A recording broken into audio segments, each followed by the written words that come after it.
Now, first of all, before we start, guys, I must apologise for the lighting. One of my box lamps is broken, so the lighting's going to be a bit off. But I can still say what I've got to say. Peaky Blinders. Now, since series 1, I have found this thing cool. I have found this thing amazing, enthralling, clever. I've loved every moment, and for me, honestly, each season has gotten better and better and cooler, but this season in particular, in my opinion anyway, has gotten onto social media a lot more than most. So that kind of made me want to do a review on it, because none of the others have really had this kind of push. So that makes me think there's been some problems with it. But really, how was it? Well, let me cut to the chase, guys. Series 2 was always my favourite. It had the introduction of Alfie Solomon, played by Tom Hardy. Honestly, my favourite character in the entire series, still is to this day. There was more action in it. Everything was more grounded in Birmingham. The reality was there. The tension was there because it was all in such a small space, but so much was happening. It was my favourite series. And for context, it still is. Now, don't get me wrong, this does not mean that this is going to fucking suck, because it doesn't. But I'm going to put a caveat on this series if you haven't watched it yet, or you're like an episode in and thinking, where?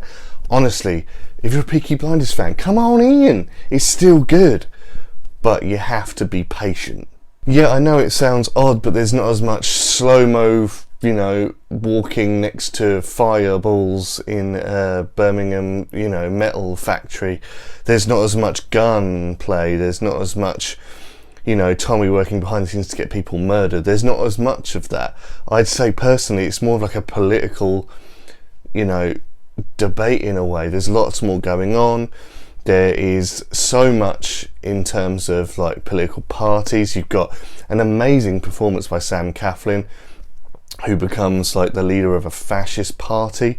He's fantastic in this. There's a lot of, bigger stars in this one. We've got, we've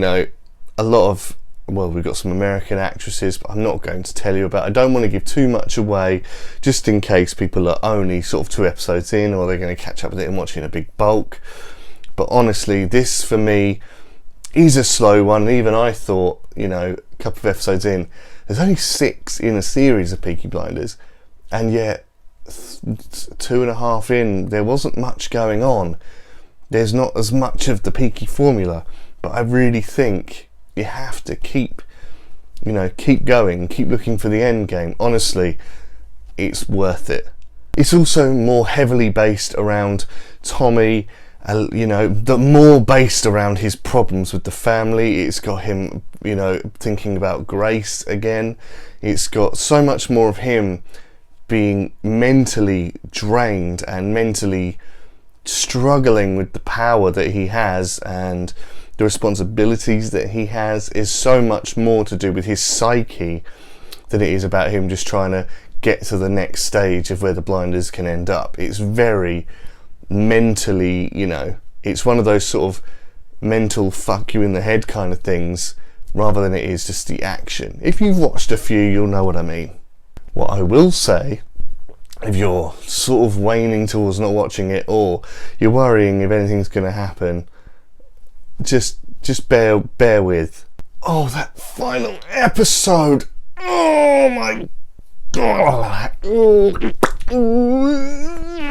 If you wanted your dose of classic Peaky Blinders, wait until episode 6. I watched it last night.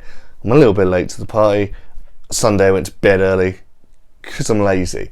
But I watched it last night, and my god, my heart was literally pounding. I was on the edge of my seat.